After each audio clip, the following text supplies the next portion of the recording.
ஏன்னா லாக்அப் மரணங்கள் இப்போ மட்டுமா நடக்குது? கடந்த 3 வருஷமா தான் இந்த 24 மரணங்கள் வந்து நடந்திருக்கு.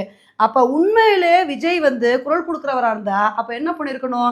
இவ்ளோ பெரிய விஷயம் நடந்திருக்குன்னு சொல்லிட்டு, ஒவ்வொரு விஷயத்துக்கு எதிராவும் அவர் கண்டனம் தெரிவிச்சு, அட்லீஸ்ட் ஒரு ட்வீட்டாவது போட்டுருக்கணுமா இல்லையா? ஆனா இதுவரைக்கும் வாய திறக்காத விஜய், இப்ப அரசியலுக்கு வந்தவுனே, இந்த மாரி ஒரு சம்பவம் நடந்தவுனே, எப்படி இது நடக்கலாம்? இது இப்ப மட்டும் இல்ல. இதுக்கு முன்னாடியே வந்து நடந்திருக்கு.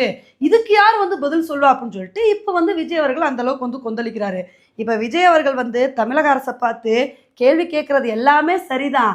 ஆனா, அவர் இந்த மாரி கேள்வி கேட்கறதுக்கு முன்னாடி, அவர பார்த்து நம்ம இந்த மாரி கேள்வி கேட்கிற மாரி தான் அவரோட செயல்பாடுகள் வந்து இருந்திருக்குங்க.